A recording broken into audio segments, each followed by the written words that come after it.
너무 좋은 날인데, 네. Guys, nakakaiyak ito guys.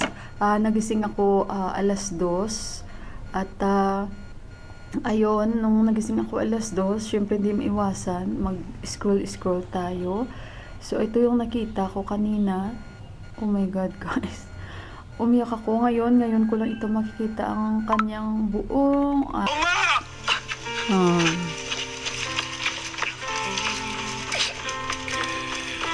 Diyan ako naiyak.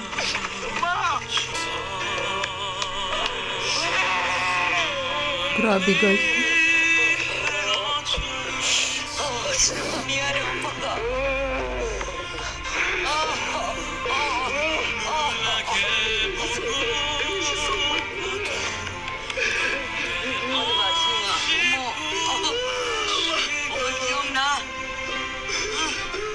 Kanina pa ako umiiyak. Alas 2 nung napanood ko yung half lang. Siyempre masakit talaga sa isang anak na sa ganyang edad mawalay siya sa kanyang nanay. Hindi natin alam kung ano yung istorya behind that. Kasi for sure mayroon talaga mga naging problema na hindi pwedeng ayusin. Kaya ganun siguro nangyari. But at least, yun lang. Pero at least ngayon nakita na sila, pero sobrang lungkot lang. No? Ayamot guys. Maaga akong naiyak. Kanina pa ako umiyak nung mga alas 2 nagising ako. Oh my God, sabi ko grabe, parang akala ko movie. Tapos sinearch ko talaga yung YouTube na yan. Kasi gusto ko makita kung movie lang ba ito o totoo. Totoo nga guys, totoo. So ayun. Sinama ko pa kayo. So, good morning guys. Ito yung morning natin. Kakatapos lang namin ng breakfast. Happy Tuesday po sa ating lahat. Ang aga namin nagising na 3 kasi nga, parang yesterday, si Deepak nandito lang siya sa bahay, buong araw. And kami nga ni Johan na masyal. And nung isang araw din nandito rin si Deepak. Kasi nga siguro busy din yung mga kaibigan niya. Kasi nga, Dasay, diba? So, malapit na yung pinaka-highlights nila. Si Mandira Indira, today yung biyahe nila papunta sa village. Nagpaalam si Mandira sa akin kagabi. And si Indira, nag-message sila sa akin na, Baujo, bukas na po kami alis ng umaga. So, buti naman nakakuha sila kasi nga alanganin pa yung kanilang na-reserve. Kasi nga marami ang umuwi, diba guys? So, yung iba naman, umuwi sa village nila. Yung iba naman, pumupunta sila ng Kathmandu. Ganun lang yun. So, depende naman yun guys sa mga taga Nepal kung paano nila isa-celebrate yung Dasay nila. Kagaya sa amin na this year wala kaming celebration. So, kaya, ayun, syempre maghahanap din kami ng way paano hindi malungkot yung Pasko din nila. Ganon sila. Kasi nga, ang importante lang naman is hindi lang sila magtikahan. Yun yung pinaka-secret sa kanila. But the rest, to enjoy, na mag-outing, magkainan together, walang problema yun. Yung iba naman, nagtutour sila, punta sila sa ibang lugar ng Nepal. Or di kaya, yung iba, pasyal-pasyal. Ganun lang guys, kung paano nila yun isa-celebrate na sa kanila na yun. And yung iba naman, todo shopping. Kasi syempre, feel na feel yung Dasay na vibes. So, feel na feel nila and may budget. Kaya ayun. And syempre, mas maraming excited dahil mas marami ang makakakuha na naman ng mga majority is cash na mga regalo talaga. Cash talaga ang makukuha nila. So, ayun guys, at today, hindi ko pa alam kung ano yung magiging menu namin. Yan, siguro, rest muna kami, kain-kain ng mga meat. Kasi parang, 2 days kain kami ng meat, yung moton. Pero nakaka-addict, kaso lang, i-avoid na lang natin kasi hindi rin maganda na sobrang kain. Kasi this time talaga sa kanila pagdasay, araw-araw talaga yan moton ang kakainin guys. Guys, meron akong sasabihin sa inyo kasi bali may nangyari po sa amin doon sa Pilipinas na may nagsabi sa papa ko na gago.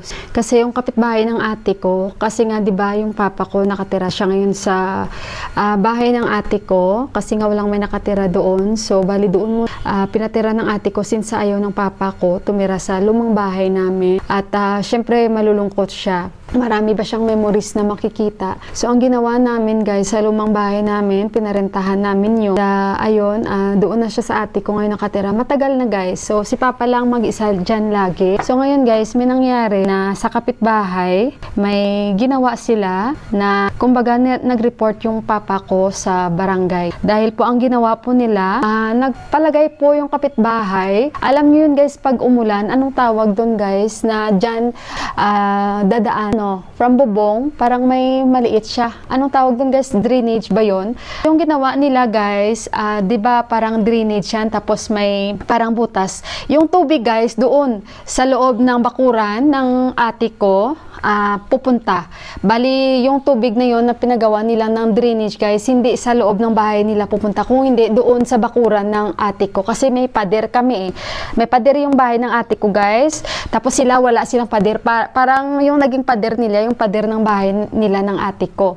Ngayon, yung papa ko nag-report sa barangay, and then pumunta yung barangay, pinatanggal ng chairman yung pinalagay kasi chinek dahil nga mali. Tapos daw, after nun, pag uwi ng tatay ko, binalik daw uli yung guys, yung pinakuha ng chairman dahil nga mali naman, 'di ba? Kasi pag umulan, babahain yung bakura ng ate ko kasi yung galing sa bubong nila doon bumubuhos. So yun ang unang mali. Tapos nakitaan pati at sinabihan ng tatay ko na ipatanggal din kasi yung pader ginawa nilang dingding. Sila guys, parang nag-connect na lang sila at nilagyan na lang nila ng bubong. Ayan guys yung picture. So ni-report din ng tatay ko niyan. And then, nung nireport ng tatay ko, nagalit daw yung kapatid na babae at sinigawan niya daw yung tatay ko na gago, tagabantay ka lang naman dyan ng bahay, hindi mo naman dyan pagmamayari. Yung ganun ba? So, syempre, yung papa ko, tumawag siya sa bunsong kapatid namin dahil kami naman, inaalala namin yung sitwasyon ng papa ko at baka papatulan ng papa namin at kung ano pa ang mangyari. So, sabi naman ng brother-in-law ko, huwag kang mag-alala kasi idadaan natin to sa legal way. At kasi may yan sila may negosyo dyan sila sa bahay nila, parang batso yan.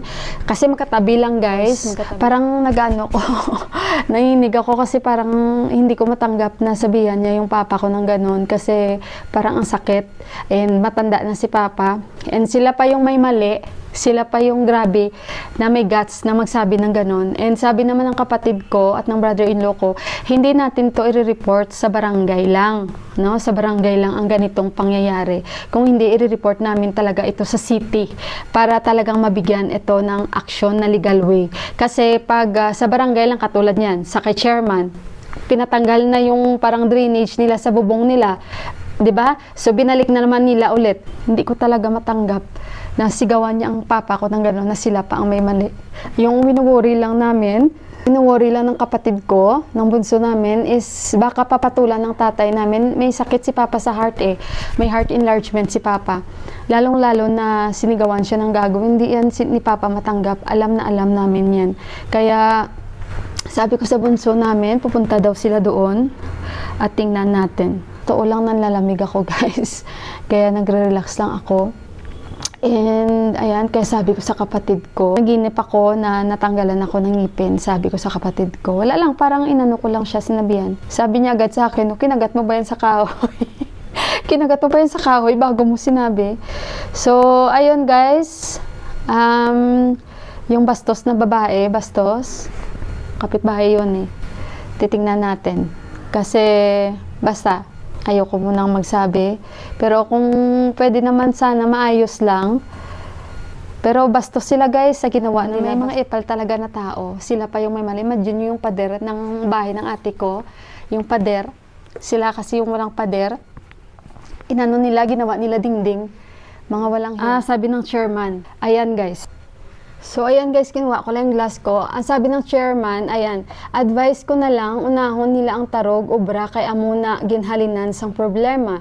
Hindi gid man pwede nga iitari mo ang tarog mo sa piyak nga property. Masyaran ko lang uli, karon uli. Nagkitaay man kami sa plaza ni papa mo. So, kung sa Tagalog pa, sabi niya, inadvisean niya daw na unahin muna nila yung tarog. Obra, kaya mo na ang ginalinan sa problema. Oo, tarog ata ang tawag sa amin yan. yung kung saan yung mulan, yung tubig, dyan na pupunta. Kasi daw yan ang, kasi kung saan dyan daw nag-start ang problema. And hindi naman talaga pwede yan na dyan mo ilagay sa kabilang property. Mamaya daw papasyalan niya daw uli, nagkita daw sila ng papa ko sa plaza. Sa plaza guys, yung sa amin ba kung saan na pwede ka mamasyal-masyal, yung gano'n. O diba guys, mali talaga sila. Ito natawag si Indira. Hello? Hello, Kanchi? You going now? Comandador, anya now. Oh my God, you are here! Maglagan si Babay. Hello, So, uuwi siya. So, ayun guys, at sobrang mali talaga ang mga ginawa nila. Pero mas may mali pa sila kasi sila pa yung magagalit. Tawa ko sa kapatid ko, kinagat mo ba sa kahoy? Mabuti yun, sinabihan ko siya kasi baka mamaya kung ano-ano pang mangyari, wag naman. 'Di ba kasi ngayon, alam mo naman iba na ang mga tao. Sila pa ang may mali. Sila pa. Parang kanina nanginig ako guys. Nag-iimot-imot pa naman ako sa pinanood natin. Tapos bigla yung kapatid namin nag-PM. Good morning na ako sa papa ko kanina pa. Minsan, okay naman yung mga kapitbahay daw ng ate ko guys. Pero ewan ko, ito bastos ito. So ayun guys, umalis na si Mandira. So tingnan natin ang update nito kung anong nangyari. Ayan, may PM yung kapatid ko. Grabe yung mga tao sa atin. Grabe, sila pa yung mali, sila pa yung